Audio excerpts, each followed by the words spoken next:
Friends, distinguished guests, members of the Boston Technology and International Affairs communities, good afternoon, and thank you for joining us today here at the opening of our East Coast DIUx office. In 2001, Harvard University's Belfer Center for Science and International Affairs published a prescient treatise on military technology. And let me read a few quotes from it. "A challenge looms to the preservation of America's technological edge in the post-Cold War era. The challenge results not from new types of military threat, but from trends in the industrial and technology base. This base, once largely the creation of the Department of Defense spending and almost exclusively American, is increasingly becoming commercialized and globalized. U.S. military advantage must therefore come from being better and faster at adapting technology to military use. The U.S. military must be the world's fastest adapter and adopter of commercial technology into defense systems. Riding the commercial technology tide provides DoD greater capability at a lesser cost than it would by going it alone."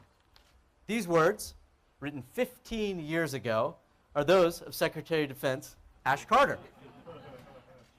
With incredible foresight, Secretary Carter saw the eventual need for an organization like DIUx, an organization focused on accelerating commercial innovation into the hands of the warfighter. I'm proud to be helping implement his vision. Since the launch of DIUx 2.0 in startup parlance, 75 days ago, we have organized into 3 lines of effort: a venture team, a foundry team, and engagement team. We have stood up new and innovative mechanisms to interact with commercial technology companies, and as the Secretary will say more, we are partnering with end customers in the military services, combatant commands, and defense agencies on over a dozen projects, all designed to take commercial technology that exists today and rapidly apply it to our military problems. Today, we are proud to be opening our new office here in Kendall Square, and prouder still that Secretary Carter is here to help us do it. Now, I haven't spent as much time in Boston and Cambridge as Secretary Carter has, but I do have strong military ties to the Massachusetts Air National Guard, who my home unit in New Jersey trained with before I deployed to Iraq and Afghanistan. And one of my startup's first major customers were also here in Boston. So it's personally very gratifying to be here with you all today. So without further ado, it's my immense pleasure to introduce the 25th Secretary of Defense, the Honorable Ash Carter. Thanks, sir.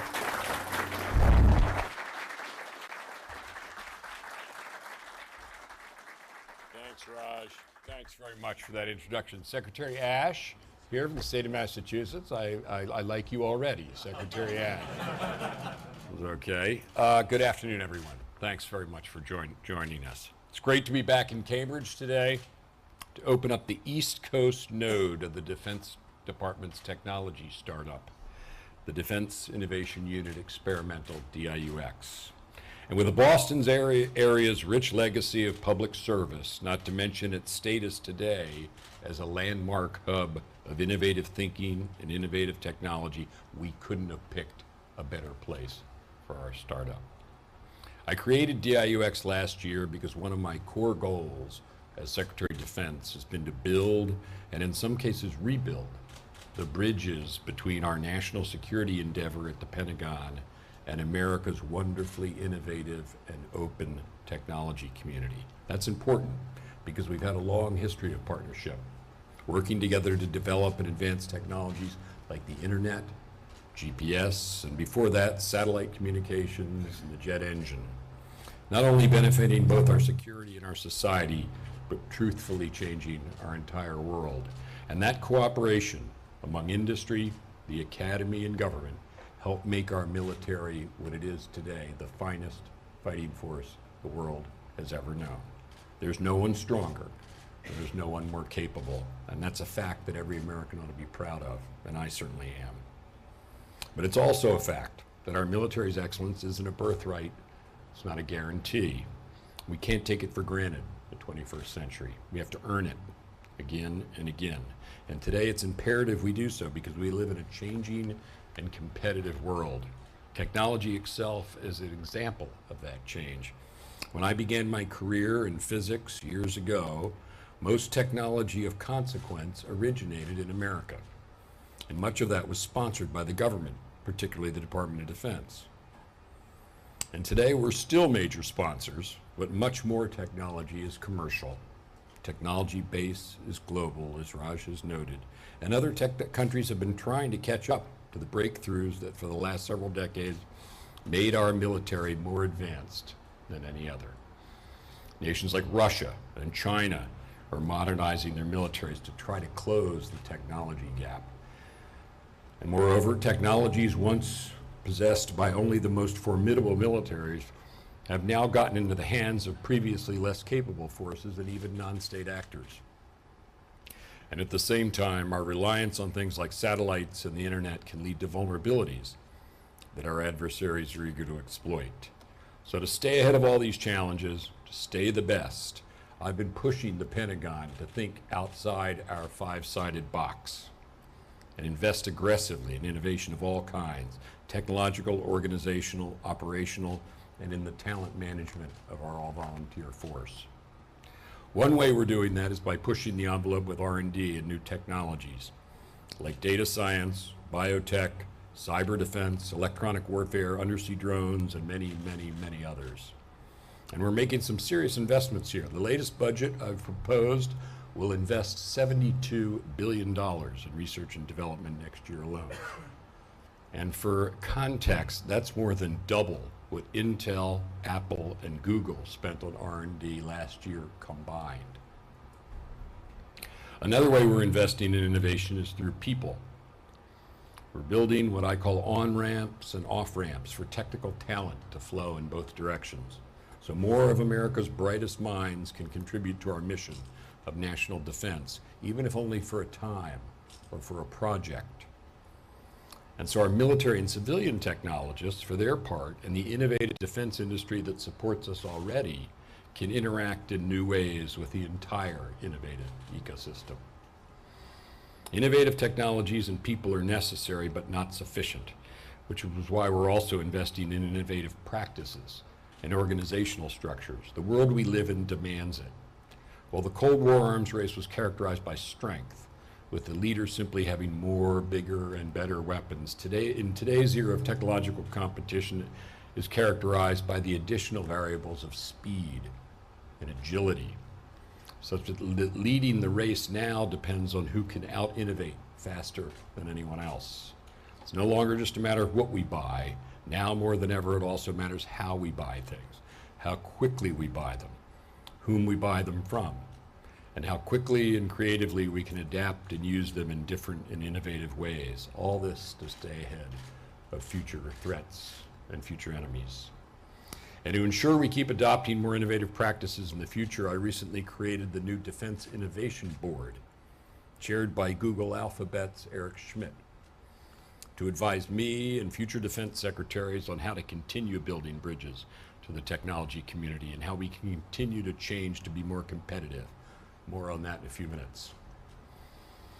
Finally, one more way we're investing in innovation is by developing new partnerships with the private sector across America's many great hubs of unrivaled innovation.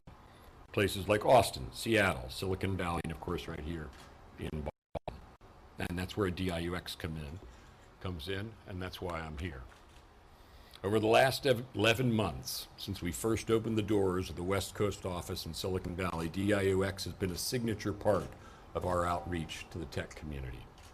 It's helped us connect with hundreds of entrepreneurs and firms, making great progress in putting commercially based innovation into the hands of America's soldiers, sailors, airmen, and Marines. And it's helped us learn a lot too, identifying not only our successes, but also our shortcomings, both in how we engage with tech companies and in the tools we use to accelerate the uptake of technology in the Department of Defense. So 2.5 months ago, we put that knowledge into practice. We took a page straight out of the startup playbook by iterating rapidly and launching DIUx 2.0 with several new features. It now reports directly to my office. It has its own contracting capability and budget resources. It has a new, flatter partnership-style leadership structure led by managing partner Raj Shah F-16 pilot, and co-founder of a successful technology startup. And with the opening of this office here in Boston, we've made DIUx 2.0 a nationwide release.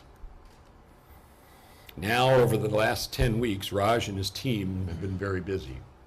First of all, they've reorganized DIUx into 3 teams. They have an engagement team, which not only introduces the military to entrepreneurs, but also, and more importantly, introduces entrepreneurs to military problems. We have some of the most exciting and consequential problems you can get in technology, in our department, and in our mission.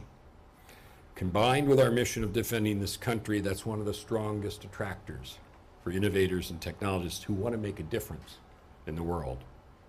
So the engagement team is critical. DIUx also has a Foundry Team, which works with technology that's either still maturing or that might need to be significantly adapted before we can use it. To do this effectively, they've launched a Warfighter in Residence program and an Entrepreneur in Residence program, which bring together servicemen and women detailed from across the military with top engineers contracted from outside the military for focused design sprints, rapid prototyping, and field trials. One of the first things they're doing is exploring the potential military applications of virtual and augmented reality technologies, which will continue to mature as tech companies' major investments in these areas come to fruition. They'll also work on new applications for commercial space technologies, advanced aerial robotics, and autonomous vehicles. The third and the largest team is the Venture Team, which is tasked with identifying emerging commercial technologies and exploring their applicability to potential military and civilian customers across the department. Now, while they might sound familiar, I have to emphasize that there's a critical difference between what DIUx's venture team does and what a venture capital firm does. Instead of making equity investments, the venture team makes R&D awards. But they're able to work with anyone, from 2 people in a garage or a dorm room all the way up to mature tech companies. And they operate on a co-investment model. On any project that DIUx moves forward with, they aim to match funding and staffing resources with a customer organization within DoD.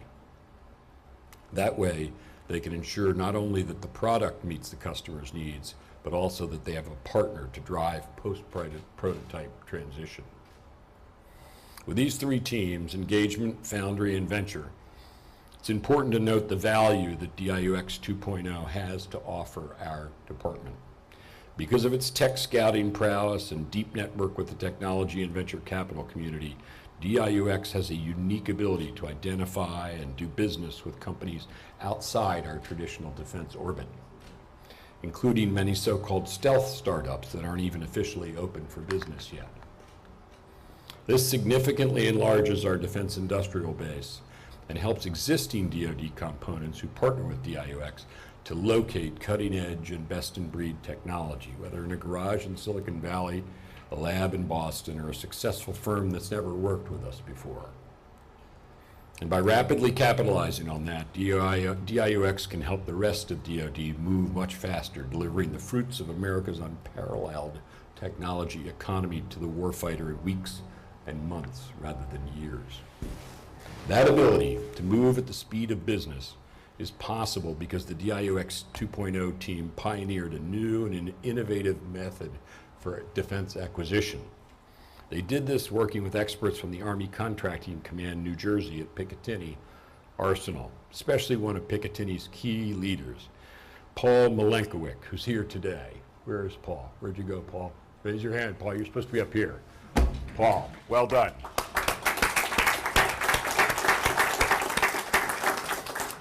They developed what they call a commercial solutions opening, which leverages expanded acquisition authorities for prototyping that Congress codified last fall. Here's how it works. To start, DIUx posts on their website a particular problem we need to solve that we think might have a commercially based solution. Maybe we want to find a way to patch unknown cyber vulnerabilities in our networks. Maybe we're looking for a way to quickly scale up production of a 3D printed microdrones that we're developing. Next, any interested company can share information on their technologies and how they propose to solve the problem. And if they're invited to, they then pitch their solutions to the DIUx partners using the same pitch deck and short concept papers they use to pitch venture capital firms or their private sector customers. It's a merit-based competition that's truly accessible. Any startup or commercial firm can submit a proposal. From there, things can move very, very quickly.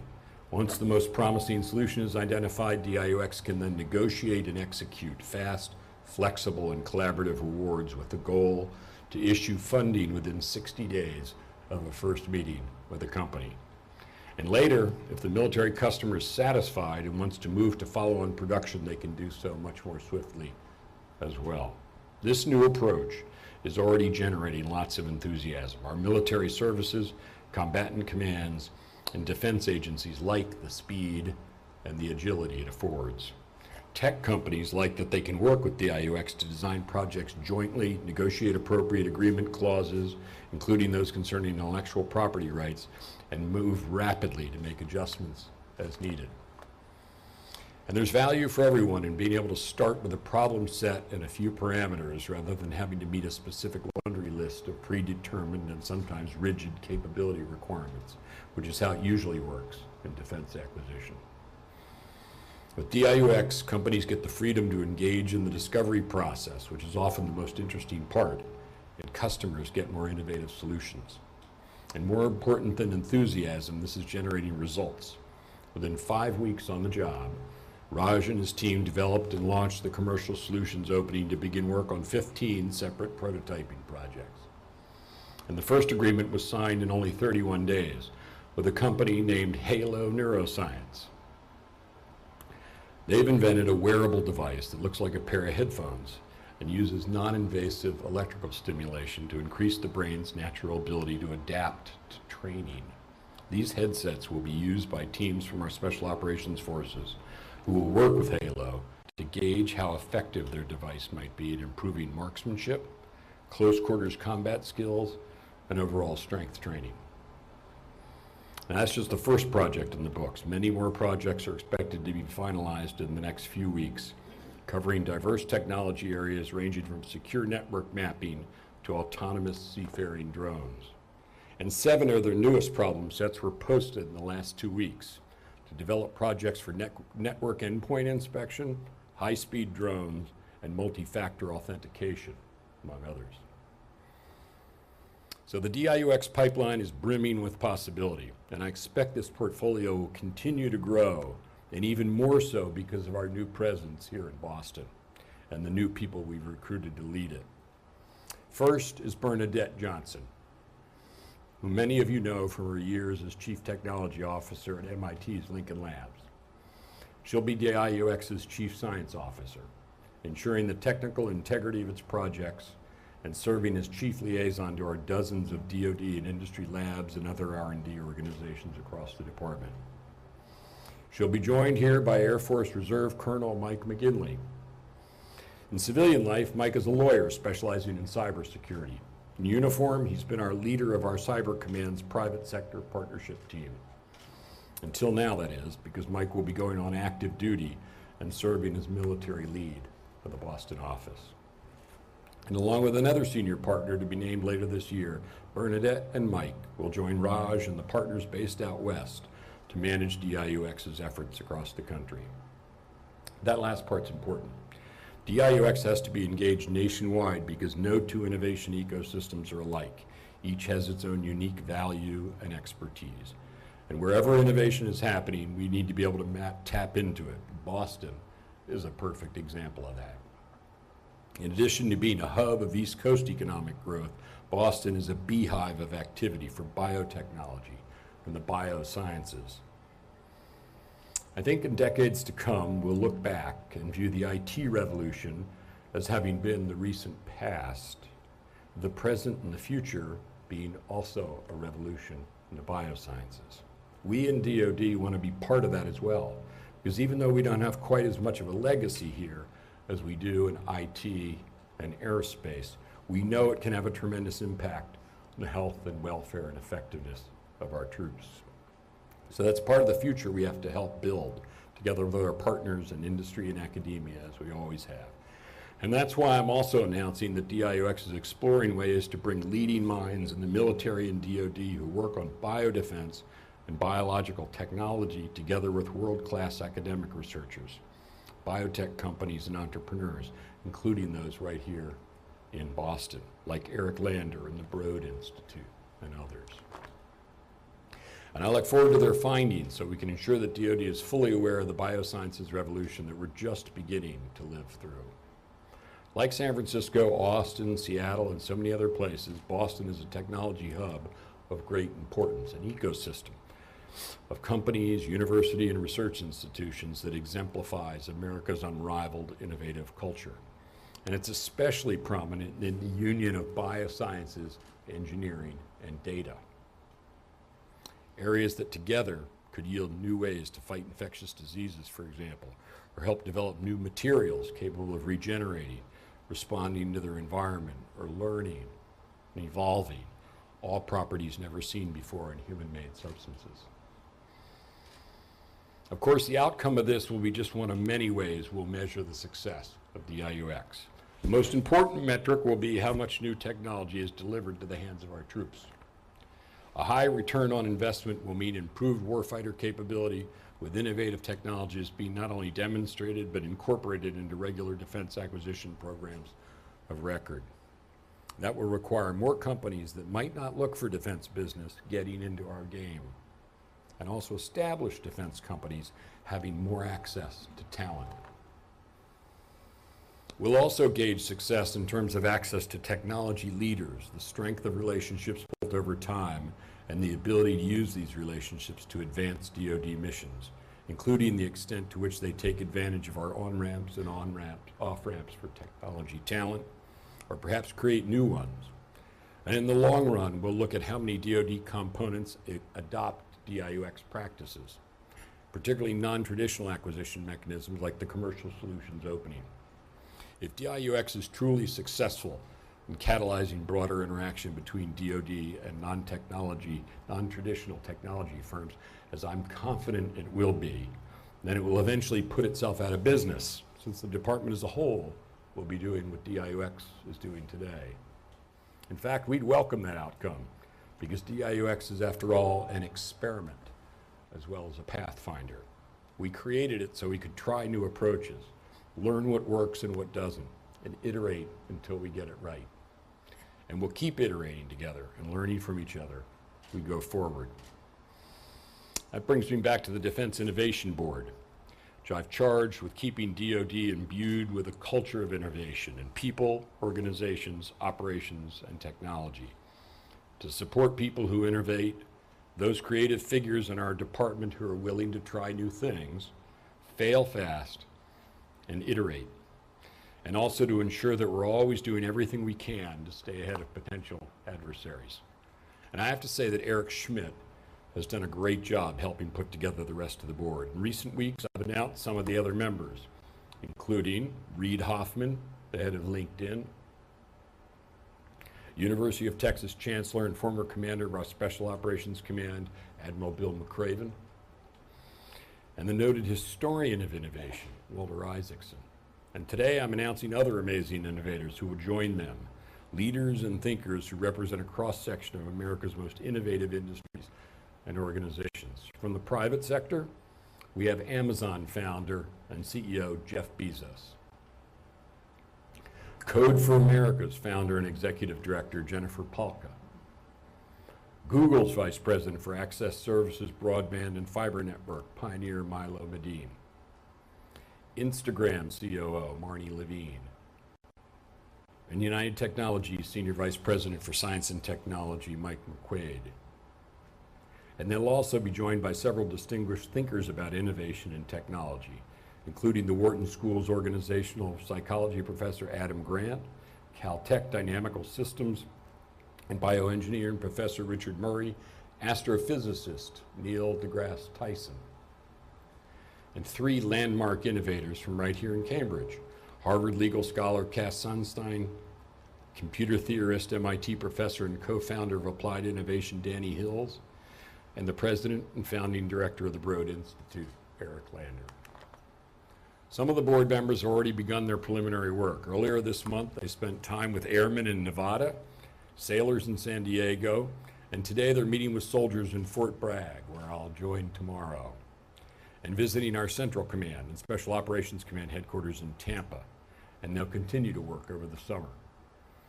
At the outset, I've given them the very specific task of identifying innovative private sector best practices that might be of use to us in the DoD. Not unlike our recent Hack the Pentagon pilot program, which invited hackers to help find vulnerabilities in our networks, similar to the bug bounties that several of America's leading tech companies have. While this approach to crowdsourcing cybersecurity is fairly widespread in the private sector, ours was the first in the entire federal government. And it was so successful, we're expanding it to other parts of DoD.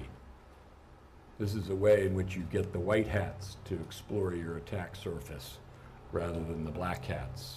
And they do it because they love the country or they want the thrill of the reward, and it's extremely effective. We'd never done it before, and we just did it. Perfect example of the kind of thing I'm looking for the Innovation Board to recommend. We can't use all the ideas that everybody uses outside of the department, but there are going to be many that we can. Not everything in the private sector will make sense for us because we're always mindful the military isn't a company. It's a profession of arms. And for important reasons, we're not always going to be able to do things the same way, but that doesn't mean we can't look ourselves in the mirror and look around the country for new ideas and lessons we can learn and for ways we can operate more efficiently. So the board will recommend a first slate of innovative practices by the fall, in time for me to review and determine which ones make sense for us to adopt. All of this is important because as we refocus on maintaining our enduring technological dominance in a new era, which is something we have to do, in addition to all that we're doing today, crushing and defeating ISIL, countering Russia and China, mounting deterrence on the Korean Peninsula, countering Iran's malign influence, everything else we have to do today. In addition to all that, we recognize that DoD must be innovative in the future in order to stay ahead of all our competitors. That's why I created the Defense Innovation Board and DIUx in the first place, to challenge our enterprise, to bring in new ideas, to open our doors to new partners, and to push our existing bureaucracy to do better rather than keep doing the same things it's always done.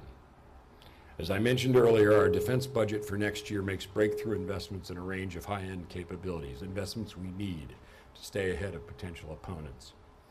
But just as it's easy for us in DoD to default to the status quo, so it also is easy for Congress to do the same, to buy the same things they've always bought for us, or to put up roadblocks to the organizational innovations that we need in order to disrupt and challenge and inspire the rest of our department to change for the better. We can't accomplish what we're trying to do in DoD without a willing partner in Congress. And I'm hopeful Congress will join us in trying to break away from the status quo, break out of our ruts, and help keep our military the best and most capable in the world so we can continue to keep America safe and secure. And I'm grateful to those in our partner committees that have done so, and there are many, and I hope others will get on board quickly. I want to close by saying this is a very exciting time. For those interested in foreign policy and national security, there are lots of interesting challenges and problems to work on. And that's also true for those interested in technology, but in the intersection of the two is an opportunity-rich environment. Let me explain what I mean by that, because there are opportunities for partnership in every challenge we face. Right now, as we sit here today, our men and women in uniform are working with partners from our worldwide coalition in more ways and with more and more power every day to accelerate the defeat of ISIL, which we will surely do, but we want to do soon. They're also training with our NATO allies in Europe to deter Russian aggression. They're sailing the waters of the Asia-Pacific as part of a principled and inclusive network of nations, ensuring that the most consequential region for America's future remains stable, secure, and prosperous for all nations. They're standing guard 24/7 on the Korean Peninsula, and countering Iran's malign influence against our friends and allies in the Middle East. And all the while, they're helping protect our homeland. In each of these missions, you can make a difference. Because whether it's machine learning technology that might be able to recognize and block ISIL's barbaric attack plotting on social media, or algorithms that help a self-driving boat track submarines, or biotech research that could one day help our troops recover from injury faster, technology is a critical part of everything we do. And it's critical to addressing every strategic challenge facing us today. That's why DIUx matters. It has to do with our protection and our security, creating a world where people can live their lives and dream their dreams and give their children a better future. The importance of that never has been lost on the people of Boston. And I'm not just talking about the Minutemen. Think about the many members of Red Sox Nation who went on to serve our entire nation. From Ted Williams, who was a Marine Corps fighter pilot during the Korean War, to our chairman of the Joint Chiefs of Staff today, General Joe Dunford, who was born in South Boston and grew up in Quincy. Think about the Kennedy brothers, stories of heroism and sacrifice during World War II, and then consider the generations of Kennedy School grads who studied under Graham Allison. Think about the technologists at MIT, who in decades past developed computer navigation systems that not only guided ballistic missiles, but also landed men on the moon. And think about their contemporaries at Lincoln Labs, Draper, MITRE, and Raytheon, who continue to push the boundaries of what's possible. This city is home to a tremendous legacy of service, one that will continue in a new way with DIUx. It's a testament to the fact that Boston has always been a place where great minds and great ideas come together to help advance the safety and security of our country. That's what we do every day in the Department of Defense. Contributing to that mission, helping defend your country and make a better world is one of the noblest things that a business leader or a technologist or an entrepreneur or a young person can do. And we're grateful to all of you here for your interest in doing that with us. Thank you. Raj, thanks. Thank you, sir. Thank you. Thank you. Thank you. Great. Thank you, sir.